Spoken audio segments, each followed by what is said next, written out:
But, now we're here and you're hearing the science that this man is putting forth. I hope that you're paying attention. And you use my brand. Okay. I'm currently waiting to see how long it takes for me to come. No, I still ain't going to come around that. Here's why I am. Okay. Here's why I am with it. Go ahead. Go.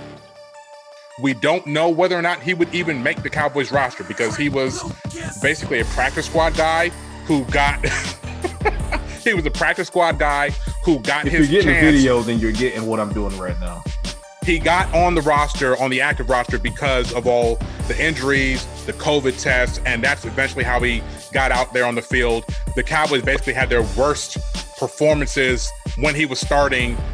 There's not much else to say, but he's currently on the roster. He makes about $1 million a year, none of it guaranteed. So as Pat is alluding to with his video shenanigans, he's playing charades right now. For those of you who are on audio only, he's saying that it's not likely that Rashard Robertson is going to be on the roster. I would tend to agree. And this is a question that we posed to Broadus, and it yielded a fantastic answer. So I'm wondering what you got for this. Cowboys on the clock at number 10. You're wiped. You're wiped out. Pitts is gone. Sewell's gone. Slater's gone. Surtain's gone. Horn's gone. Who you taking? I'm sticking to my guns, and I'm taking... All right. You are now rocking with the best, ladies and gentlemen. Thank you so much for tuning in to another exciting, exhilarating episode of the Catch This Fade podcast. I am, of course, your host, KD Drummond. That is my man, $5 the one and only Mr. Patrick No C Walker. Say what's up to the people, Pat. Ladies and gentlemen, welcome back. We are here for the latest episode of Catch This Fade. We got a special guest for you guys, another special guest. Shouts out to Brian Broadus for joining us on the last episode. Fantastic draft talk as it relates to the Cowboys and just the NFL in general. Great insight from Brian Broadus, and we're going to follow that up with another special guest who is also incomparable in his depth of knowledge when it comes to the NFL draft. We are finally able to get him on after KD's Commodore, Atari 64, whatever he's trying to record the show on crashed, and we finally got it up and running. Why you gotta bring up bullshit? Now we can get going with the football. Man, you over there with the joystick and the orange button, you Cubert face. Oh, you making ass with your vision. You just got the knob that goes back and forth. You don't even got the whole joystick. This is what I deal with, ladies and gentlemen. This is what I deal with. Frogger ass co-host is what I did. Burger time ass beer. Bring them on. We got a fantastic special guest following up. We do. This day. Before we circle back around to the draft talk, a couple of things were in the news recently. First and foremost, today, 420. So you won't see this until after 420, but I hope to make sure that at least if you missed it, go on YouTube, because tonight Method Man and Redman are on Versus. So for y'all hip-hop heads, I'm a Redman guy. Method Man got the hits. I'm taking to Cal. But Redman, Method Man is going to win. He's going to win. Yes, he is. Redman, to me, is slightly better lyricist. Method Man has better ability to craft songs. I said what I said. Bro, I enjoy. Yeah, are we talking about? We're not doing this right now. We're talking football, bro. Man. It was just no. Listen, are you talking about Tacalian Stallion, Johnny Blaze, the Iron Lung?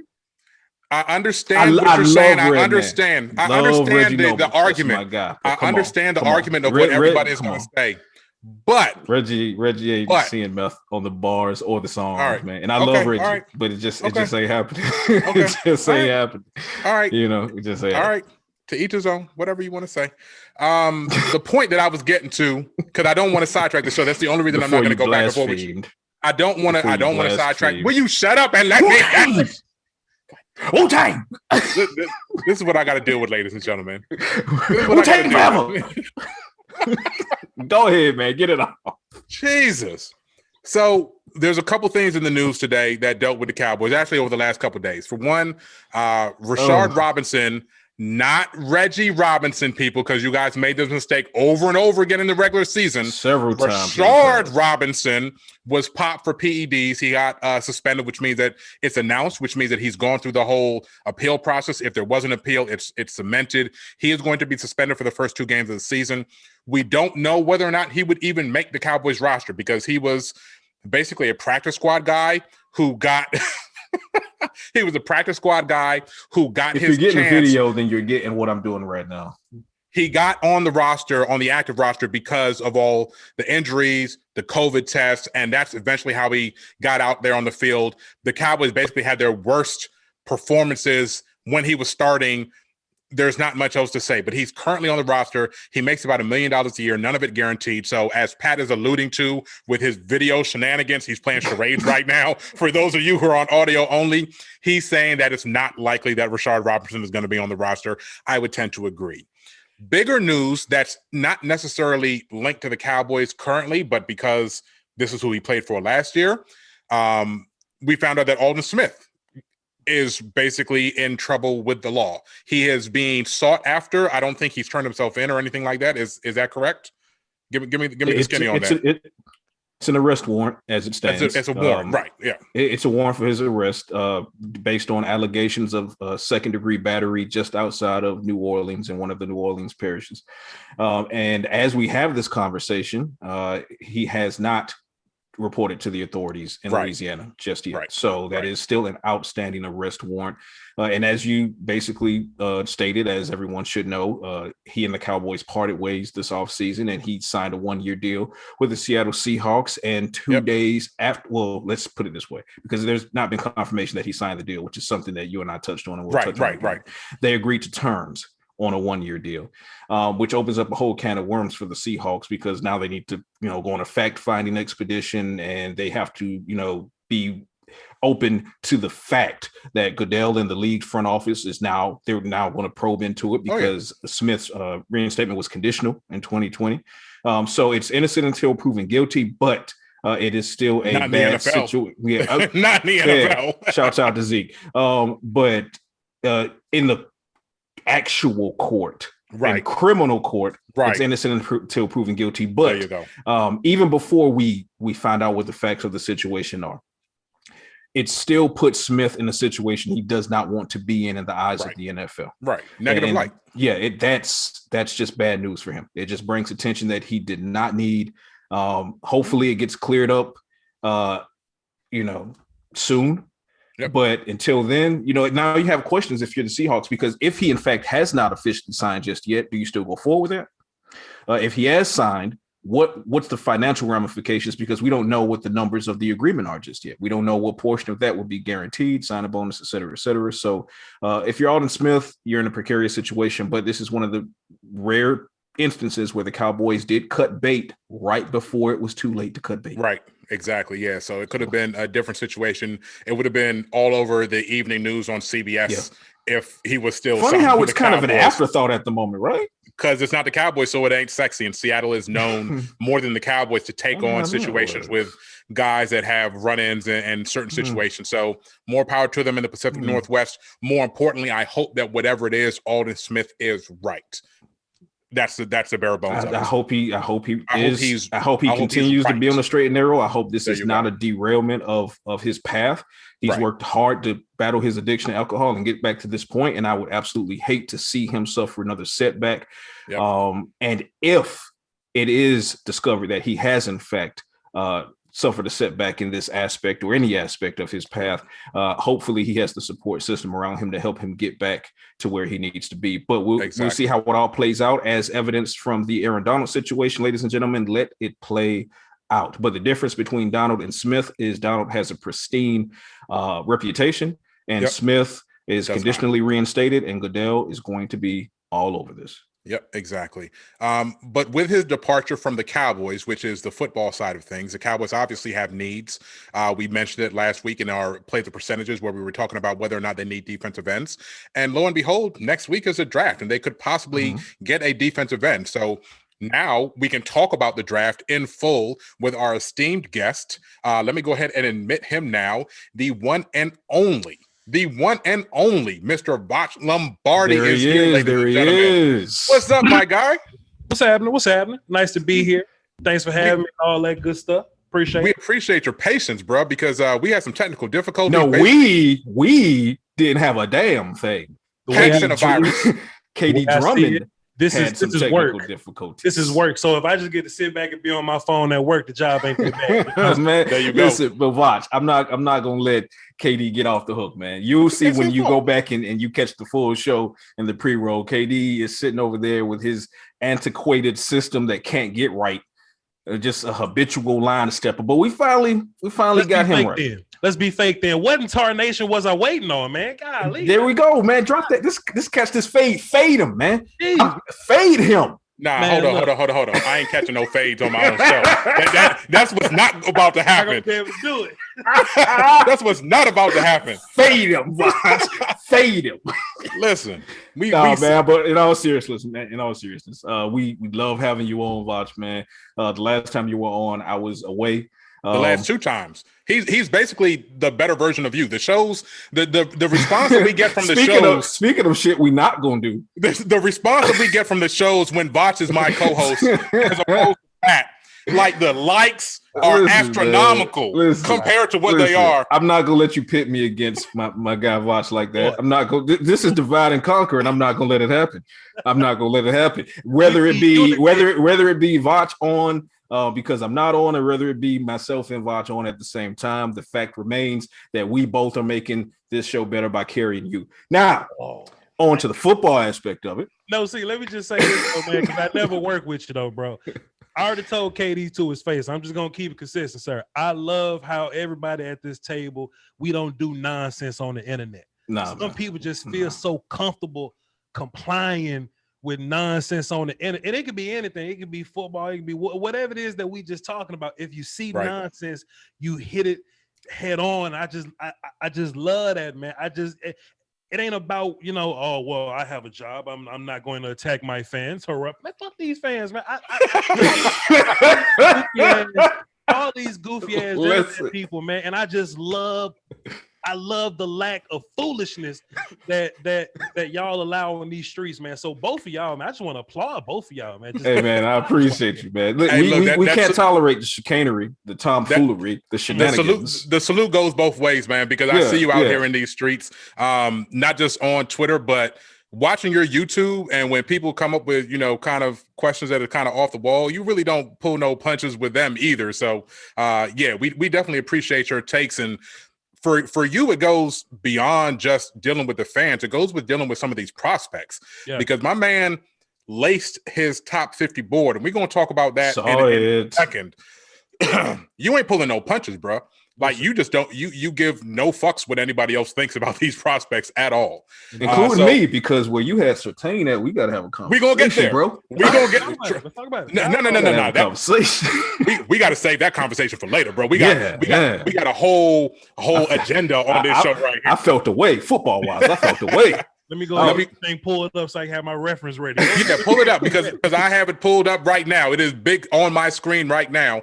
The very first thing that we need to talk about is you basically telling Pat go to hell and that KD is right about who the number one prospect in this draft is. Go ahead and get the people who your number one is. So listen, man. The late great Black Phillip says, have an opinion, don't let it have you, So going into this whole situation, bro, I was like, Kyle Pitts, man, a tight end, man. You can live without a tight end, man. The tight end is basically what your quarterback makes it, and all these things. And there's only 3 good tight ends. You can get them in the middle rounds. You don't have to go off. Look at the other tight ends that you got in the first round. Look at those guys and how bad they are. All right, cool. Then I sat back and I thought about it, right? It's not our responsibility that teams draft bad, right? Because if they draft Gronk properly, if they draft Travis Kelce properly, if they draft Kittle properly, those guys would be first-round picks. And if I was to ask anybody, hey, man, look, if I told you that you can get Gronk on your team for your 10th overall pick, would you do this? Yeah, let's get Gronk and put him on shirt, 100%. So the whole drafting a tight end thing, I changed my mind on that. Now there's this other big hurdle of tight end on my team. Okay, so our offense is incredible, and they're going to be leading the way. Dak is the man. Dak is no longer second fiddle to Zeke. Ford is the guy right now, right? And he has all the weapons. Our defense was the worst defense I've ever seen in my life. Voch, why do we need Kyle Pitts on this team? My basic answer is this is a 5-year conversation. Right. If you want to talk about what's going on this year, what do we need this year? Where are we bad this year? That's what free agency is for. So we get a guy like, oh, we need one tech. Well, let's get Brent Urban until we figure one tech out. You don't want to be in a situation where, man, dog, CeeDee Lamb on the board, but I need some DN help. You know what I mean? Let's go get Chase on, and then we pass up on CeeDee Lamb. He goes to the Eagles, and now we sick for 5 years. Or let's pass up on Randy Moss because we need Greg Ellis right now. That old conversation, right? Yep. Kyle Pitts. I don't even want to put this pressure on him because he'll be Hall of Fame over Jason Witten day one. That's how I feel. Don't write this down. Don't put that on me. And it's a certain community that's not gonna like. That's not gonna like. Right, I understand what you're saying. That's one hell of a hill. That's Mount Everest. But watch my reasoning though. Football evolves. Yep. Every 2 to 3 or so years, right? I would rather be on the early portion of the evolution than to be 4 years later. Oh, so tight ends don't really have to block like that for real? Okay, cool. Let me now change and be a part of this evolution. Once upon a time, like D ends used to be like 540, like 5 flat 40 running guys. At some point, they said, "Oh, why are defensive ends getting smaller? Like, why should we go into small because football evolves. You got to evolve with it." What I see from Kyle Pitts, and this is what makes this even more special. Kyle Pitts in Dallas ain't like Kyle Pitts in Cincinnati, right? Okay. If Kyle Pitts is the best player on your team, you got a problem. I started thinking about Florida, and Florida versus Alabama was the first game that really made me turn around on this. Like I was watching, and Nick Saban does a lot of base formation. Nick Saban sticks in nickel for the most part, and I was just watching, and Kyle Pitts was there. He was moving around, and everybody moved with him. I'm like, Nick Saban don't play dime. I'm like, what is Kyle Pitts dictating all this by himself? And then I'm starting, man, Florida doesn't have the horses to take advantage of this. If Nick Saban is playing diamond, you got a horse at running back, you can take advantage of a 5-man box. Kadarius Toney is cool, but he's no nuanced route runner that can, just win by himself like Amari Cooper would. They don't have this offensive line that can just move the Bama kids by themselves. I start putting this in Cowboy context. Lord, we need defense, but if we have this offensive line that I'm not going to call elite because they ain't been there in a long time, but they good enough in what the league is. We got Amari Cooper, who's the one guy. We got CeeDee Lamb, who's going to be an incredible slot next year. Kyle Pitts at tight end with Michael Gallup on a civilian. You pick. I don't want to be the guy. Well, KD hates Gallup. KD wants Gallup out of there ASAP. So I don't know. You go. So that scenario might not play out in KD's world because KD just can't stand Michael. It could be Gallup this year. It could be Cedric Wilson next year. Whatever child you want to put at that second daggone wide receiver spot, they get to play against civilians now because the narrative is, oh, well, Kyle Pitts is beating up on tight ends and linebackers. No, he ain't because he got plays against Pat Surtain, Boss Man Fat Kelvin Joseph, J.C. Horn, all the best corners. Both the Georgia kids. This dude is legit. And I don't want to. And I don't want to. My bad, Georgia fan. Georgia fan. Because what we also ain't gonna do is be shading Eric Stokes. Okay, but go ahead. Tyson Campbell got smoked a little bit. The one thing I don't want to do. The one thing I don't want to do. This is my last point. I don't want to take y'all show over. I went on Twitter and I asked. You here, bro? Do your thing. I asked everybody. I said, listen, at 10th overall, would you rather have Janoris Jenkins or Gronkowski? And there's nothing wrong with Janoris Jenkins. Janoris Jenkins is a 10-year player. He gave Dez Bryant some problems. He's going to be good for you. He may bounce around some teams. He's a good starter for you. But Gronk is Gronk. Gronk is Hall of Fame gold jacket Gronk. And I think that could be Kyle Pitts. That's my argument. You don't pass gold jacket for Pro Bowler. See, Pat, I told you. It's the exact same argument, but because it's not coming from me, maybe you'll listen now. Maybe you'll listen now. I know it takes a long time for you to come around to, knowledge and thinking beyond 2 + 2. But, now we're here and you're hearing the science that this man is putting forth. I hope that you're paying attention. And you use my brand. Okay. I'm currently waiting to see how long it takes for me to come. No, I still ain't going to come around. Fuck that. Here's why. Okay. Here's why I am with it. Go ahead. Kyle Pitts all world talent. I will not dispute that. I am not here to debate his talent set whatsoever. Anybody that tries to downplay the ceiling on Kyle Pitts simply for the sake of making their point, you are full of shit. Stop it. Mm-hmm. Stop it right now. Now, I'm not going to go all the way to the summit of Everest with Voch and say, day one Hall of Famer blowing past Jason Witten. Let's see. I love it. Right. Let's just, Martin face, right? Let's take a moment. Right. But for me, it's twofold when it comes to Kyle Pitts. Number one, it is unfathomable for me to consider a situation wherein Kyle Pitts is still on the clock at 10.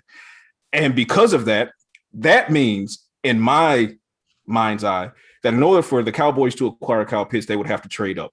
No, we're not doing that. Hell no. So exactly. So you agree with me on that.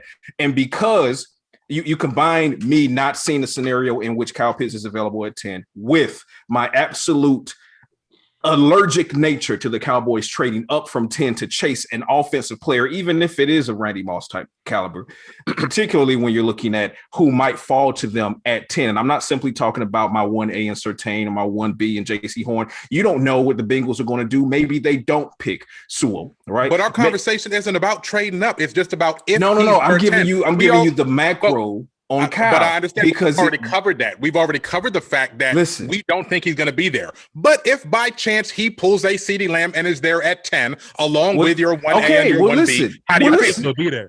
I don't think he'll be there. I don't think he'll be there. So I'm going to address this in 2 points. Number one, I am literally on record, not just on this show. And I know Katie and we go back and forth on this, but literally on record in my articles on CBS Sports saying that there are 3 wild cards that could justifiably, keyword justifiably, pause the Cowboys' attack on defense, in which they can then try to package something, circle back up in early second round or late first round to make up and start attacking their defense. Kyle Pitts is one, Penei Sewell is another, Rashawn Slater is the third.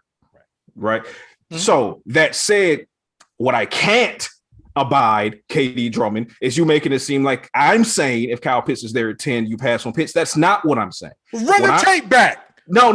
Run the tape back. You're not going to do this. No. I see the previews. No. Hold on. First of all, he's trying it. He's trying it. It ain't going to be no jumping. All right. First of all, I ain't from that area, so it ain't going to be no jumping. Right. Second of all, Voch, to your own point, when you started explaining your Kyle Pitts point, did you not say, right, have an opinion, don't let an opinion have you? Opinions evolve, takes evolve. So yes, I am also on record initially as a grown man, as a grown man, as on saying this show, as saying if Kyle Pitts is there at 10, you can't make that. You can't do that. Now, my take has evolved because I convinced you. No, it's nothing to do because I convinced you. You are so not convincing. You can't give everything in one show. you are so not convincing. Listen. Between me going back, and I did the same thing Ross did. Between me going back, diving deeper into Pitts' film, his matchups, looking at information like his pro day numbers, which weren't available earlier in the offseason when we were having these takes, I can admit my take on Pitts has evolved to the point that if he's available at 10, I'm fine with you taking him as long as you double back to move back up into the late round or early in the second round so you can then attack your secondary, which I believe is deserving of a premium pick. If you do that, that's why I say keyword is justifiably. I can justify that. But that said, I find it difficult to continue wasting energy going back to or touching on what Voch said. Not all fans are created equal. Sure. Okay. So for the fans that have that similar mindset where it's like, you know what, I don't want to take a tight end, and we really need to stop calling him a tight end. I don't want to take an offensive skill player at number 10. I would rather dig in and take my cornerback.